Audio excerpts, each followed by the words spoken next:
Interesting. So, have you ever been into stuff like mushrooms or stuff, so psychedelics? Because a lot of people that have found themselves have done so through using some psychedelics as well as meditating, whatever. Have you done such things? Many. Yeah. Yeah. If you have a sober mind and you're clinically well, I recommend everybody go through a journey of the medicine of mushrooms. Mushrooms? Yes, Did you also absolutely. try like LSD? I haven't tried anything synthetic. Everything that I've tried comes from the earth. And the reason I'll explain it why, it may sound a little pseudoscience or crazy, but the mycelium network, right, the network of the mushrooms, it carries data and information. It carries information and data on the earth, the history of the earth, the people that have interacted and walked on the earth. It carries data. That's why I use the word data sets. Right? You download data sets from the universe. It comes from the mycelium network. Because sometimes you get an idea, but how do you know? And people are like, oh, I'm a genius. Well, how do you know that that idea is yours? Maybe you're not a genius. Maybe you were in the right place at the right time to capture that idea and that thought. So what the mycelium network does when you consume mushrooms is it gives you access to a different frequency to tap into what? The data sets. And you get downloads of information, right? Like software into your brain that radically change your life. They give you a perspective of reality that you have not experienced. They reroute your neural networks. They teach you how to think differently. This has been proven in science This as has well been proven a lot recently, right? Huberman, Dr. Yeah. Huberman, he did a podcast on psilocybin. And the issue is, there's a lot of religion attached to not using these things. And I talk to Muslim friends or I talk to Christian friends and I'm like, hey, but you should try it too. I'm like, well, I can't get high. I'm like, okay, perfect. I completely understand. Maybe you can microdose, right? Microdose, because you don't have to be out here blasted, seeing aliens and living in the metaverse to still experience the benefits of medicine, right? Yeah. Because once again, this idea of abusing things can often happen, right? But you can't be afraid of not experiencing life, right? And that's what it goes back to, experiencing life. That doesn't mean go out here and do crack cocaine and do all this crazy shit, right? What it means is you still have to be intelligent and you still have to be sober-minded and you can microdose. Why? Because psilocybin is known to increase neuroplasticity, right? Which is the creation of new neurons in your brain, which we've heard this thing back in the day. If you got hit in the head, your neurons would die and they would never regrow, right? You would never get more neurons. You would always get stupid. Well, psilocybin has proven that you can actually create neurogenesis, neuroplasticity, and finally creating new neural networks in your pathway on how your brain processes information. When you're on mushrooms, you process information completely different than when you're in this state of mind. So I recommend them. I've done that. I haven't done them in a couple years, but I've had a good time with them. Yeah. They've been cool. Cool. Did you have like a certain kind of purpose with it? A goal?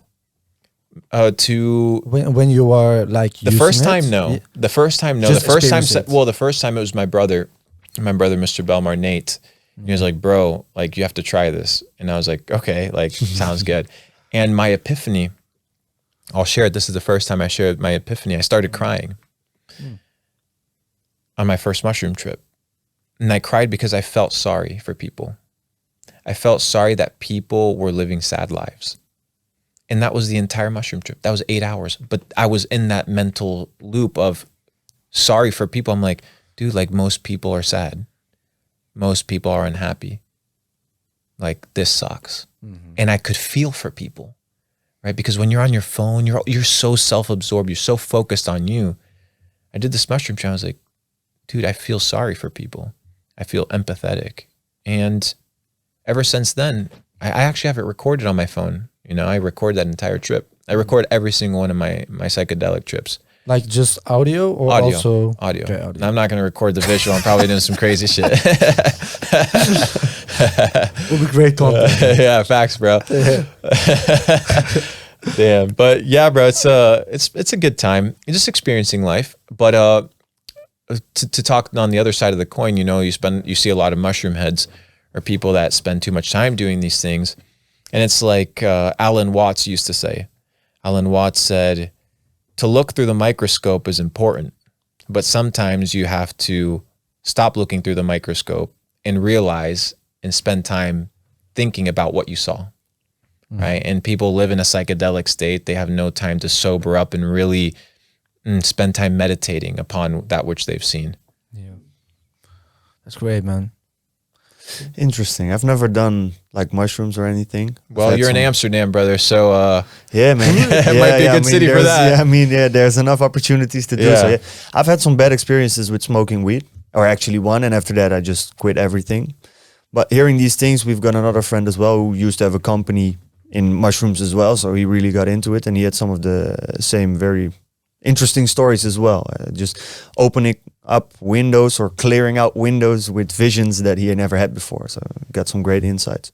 yeah, I think it's all about how you position yourself, who you're with, the environment, your Yeah, age, your sure. knowledge. You know, I did mushrooms one time with one kid that peed his pants and like he was throwing shit around the house and things of this nature. And I was like, okay, clearly this person's immature. They weren't prepared for this experience, right? So you have to be in a state of maturity because it's medicine. It's not a toy. It's powerful and it should be treated that way. Yeah. Yeah. You also talked about frequency. Can you describe that for us? Like, how can it affect your life when you have like a low frequency or a high frequency? So everything is in motion. Everything vibrates. Everything is constantly moving. The only reason why I can sit on this couch is because my atoms are interacting with the couch in a certain vibration whereby I'm not going to go right through it. But the reason you can interact with the air and it doesn't feel dense, right? Or you can kind of go through it, my atoms are interacting with it because they're vibrating at a different frequency. Vibrational frequency is real. And you have to start studying, in my opinion, without going too deep down the rabbit hole, on how vibrational frequency impacts reality. Energy is frequency, and frequency is vibration because everything vibrates. So to increase your vibrational state, you need to do things that increase your vibration. So who you spend your time with, who you share your energy with. You can have low vibrational frequency habits. You look at the yoga or the Buddhist spectrum of vibrational frequency. And on the lower side, you have lust and you have ungratitude, or you have self-pity or shame. This is on the lower spectrum of the vibration. So if you're feeling these states, you are vibrating at a lower frequency. On the higher frequency, you have love, gratitude. Isn't that the best time you feel yourself to be, right? So you're vibrating at a higher frequency. So people would say, oh, the vibes are right. What does that mean? And how can you control the vibes? How can you control the vibration in the room? So without going super sciencey into that, it's important.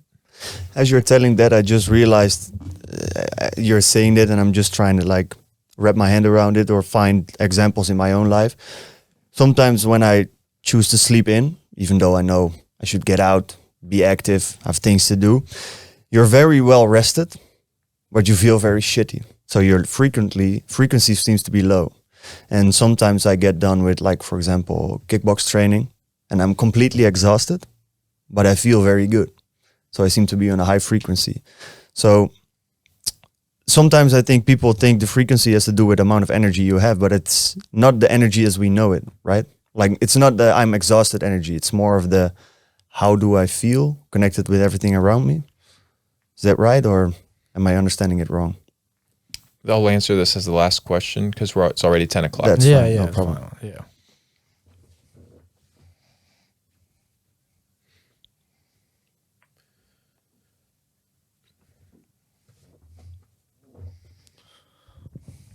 Energy input is extremely important.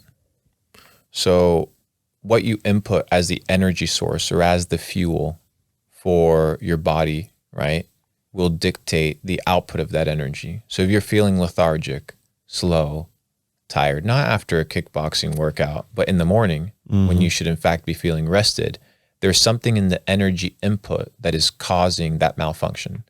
Maybe it's the foods that you eat. Maybe it's what you're watching before you go to sleep. Maybe it's